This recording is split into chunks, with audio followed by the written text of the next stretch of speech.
Hello and welcome to the editorial analysis of the Hindu. Today we shall be discussing the editorial of the 10th of June. So coming to the first article, inhumane and utterly undemocratic. Now the context of this article is with regards to Mohammed Sanaullah's case. This has become very important primarily because this was a lot in news. Now what has happened in this particular case was that this person named Mr. Mohammed Sanaullah, he has served in the Indian Army for approximately 30 years and he has also participated in the Kargil war. But unfortunately what happened was that the Foreigners Tribunal in Assam had declared him as a non-citizen of India, not a citizen of India, and as a result of which he was under detention from the 29th of May. So this is what resulted in a lot of furor all across the country. The media took up this case, the matter gained a lot of importance, and it is now that he has been given bail by the Guwahati High Court. So this entire episode makes the issue of citizenship, especially with regards to the National Register of Citizens in Assam, somehow important for us. So that is what is the entire context. Now coming to the issues. First and foremost issue is with regards to the irregularities. Now the editorial is highlighting that there are a lot of irregularities in the process of deciding as to who is a citizen of India and who is not a citizen of India. There are a number of administrative errors that are taking place in this entire issue. Also there are a lot of clerical errors that are taking place. There are cases where initial inquiries are what are required to decide whether or not a person is a citizen, and these initial inquiries are what are not being held. For example, in this particular case of Mohammed Sanaullah, in this particular case, he was not, despite the fact that he was in the army, he was in the papers, in the documentation, he was mentioned as a labourer. Also, the signatures of the witnesses who claimed that he was not a citizen of India were what were forged. So, this entire issue itself has highlighted that what degree of irregularities are what are taking place. Next, the editorial discusses about the Foreigners Tribunal versus the NRC. Now, basically, these are the two processes that are going on in Assam to decide as to who is a citizen of India and who is not a citizen of India. Now, the Foreigners Tribunal is basically a quasi-judicial procedure that is taking place, whereas the NRC is basically a body that is theoretically independent, but for all the practical purposes, this body is what is overlapping with the FRC, with the Foreigners Tribunal, and this NRC is what is under the Supreme Court.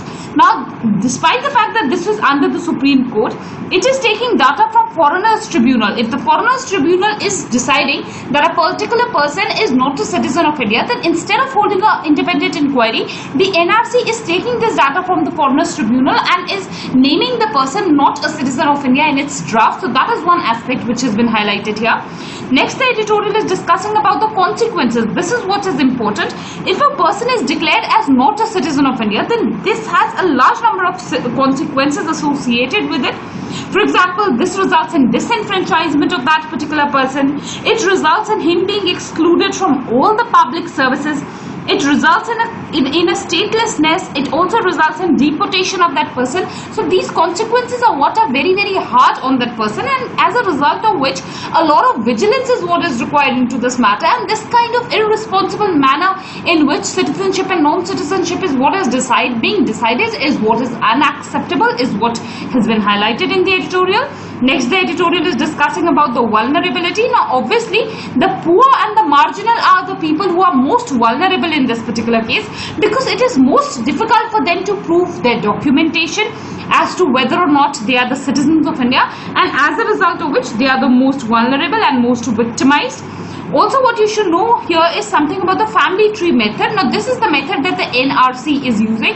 It is preparing a family tree as to decide who is actually a citizen of India and who is not a citizen of India, and this is a very complex system, often being subject to error. So this is one aspect or one flaw of the NRC.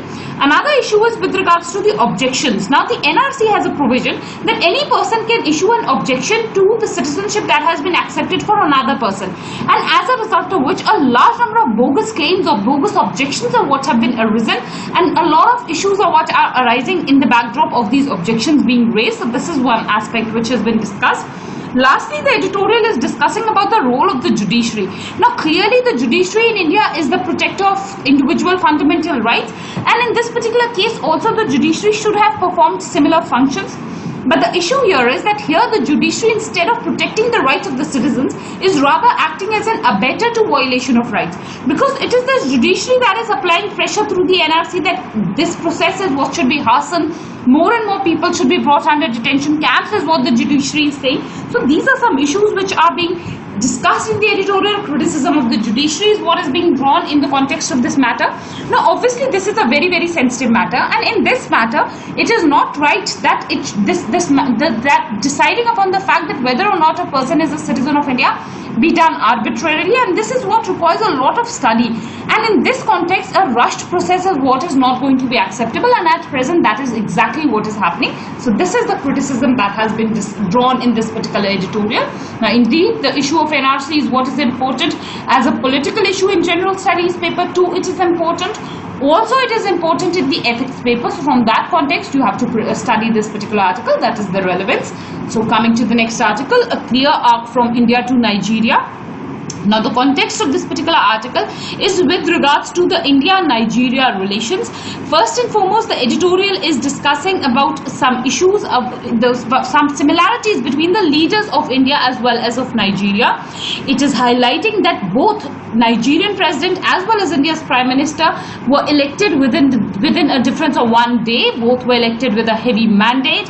Almost both of them are faced with similar challenges of rising unemployment in their countries, slowing down in consumption, terrorism in their country. So the scenarios in which they are to perform their duties is also what is similar.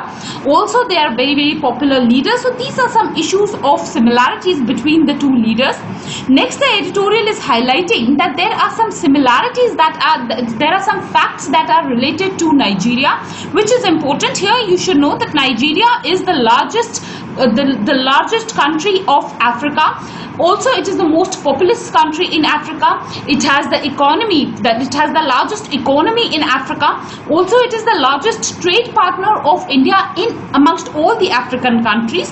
So from that context Nigeria is very, very important. It is the 6th largest exporter of oil in Africa, or for that matter in the entire world, and as a result of which, because of its oil, it is very, very important for India again. So these are some facts that have been mentioned in the context of Nigeria which become important for us. Now the editorial is highlighting a fact that Nigeria and India relations, whatever they have developed in the past, this is primarily because of individual efforts rather than any support by governments, and as a result of which it is calling upon the government to provide more support.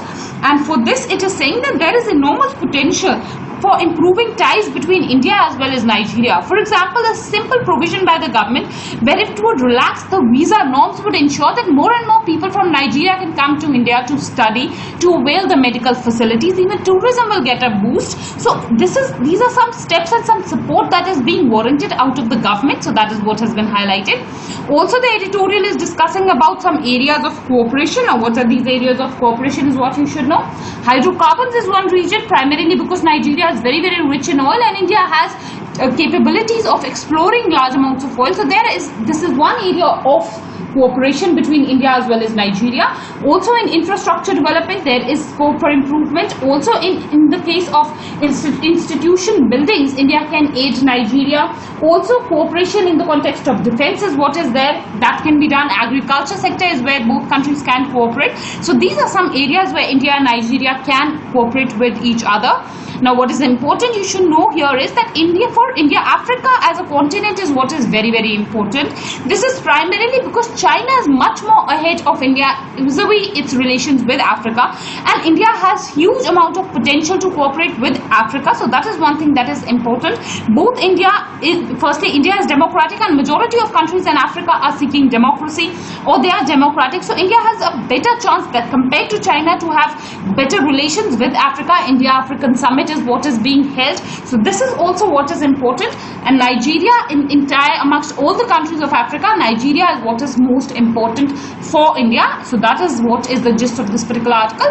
There will be other articles on India and Africa in the future, but as of now, we have a case specific of Nigeria. So you should at least prepare this aspect, and I'm sure we will have more articles vis-a-vis India-Africa relations in the future, so we can cover them later. So the importance of the article is for General Studies Paper 3, International Relations. So that is where it is important. Coming to the next article is NITI Aayog, old wine in a new bottle. Now basically, this article is context with regards to the NITI Aayog and whether or not it needs to be reformed. But the article doesn't offer very good suggestions, but still I have picked it up for discussion because there are some points that we could extract from it. First issue is with regards to the challenges that India is facing. Now this is nothing new. We have been discussing about the challenges that India is facing. It is unemployment, low growth rate, less of consumption in India, rural distress. These are the challenges that India is facing. The editorial is saying that amongst all these challenges, the major challenge is that India should ensure economic as well as social inclusion. So these are the major challenges for India. Also, to restore environmental sustainability is what is required. So these are some challenges that are being highlighted, and these three challenges, that is economic, social inclusion as well as environmental sustainability, is a good way of representing the challenges that India is facing in a short word limit also. So this can be used. Another issue is with regards to the interrelated problems that India is facing. Now India's problems are not isolated, but rather they are very, very complex and they are interrelated, and this is what is explained with the help of a very, very good example. You should know that UPSC will always reward you for practical examples, so try and give these kind of examples. Now how it is being reflected that there are interrelated problems. For example, skilling India. We have a plan to skill India, and there is a lot of demographic dividend of India at present, and a large part of our population is what is youthful, so skilling is what is required. But if we only skill our population and we do not create jobs in the economy, then this skilling will backfire. So this is what is important, that the problems are interrelated. It is not only important to skill the youth, it is also important to create jobs. If jobs are what are going to be created by increasing the industrialization, then the environment might suffer. So this is again interrelated. Environment should not suffer. Even environmental policies have to be strong. So this is the scenario in India, that majority of the challenges are what are interrelated, and that is how you have to explain it. Another thing that is being discussed here is with regards to the requisite capabilities. Now the editorial is discussing that it is rather posing a question that does India have the requisite capability to meet these challenges?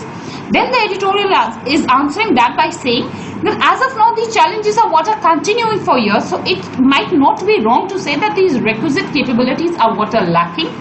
Next, the editorial says that there will be a sense of nostalgia. Now, because of these challenges that India was facing, NITI Aayog was what was created. In the past also, some other prime ministers have felt the need of some reforms in India. For example, it was Mr. Atal Bihari Vajpayee who also stressed that there are reforms what are required. He had set up many committees in this regard. Even former Prime Minister Manmohan Singh had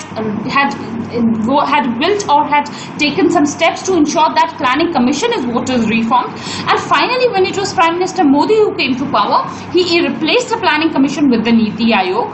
But what has happened is that despite the NITI Aayog being settled and this being there for 5 years, these problems are what have not been resolved. So clearly the editorial is arguing that is it to be considered that NITI Aayog has failed, or if NITI Aayog is not going to deliver results, then it might result in a sense of nostalgia in the country might feel that planning commission was better than NITI Aayog. So to avoid this kind of nostalgia, it is time that NITI Aayog should deliver results, is what the editorial is arguing.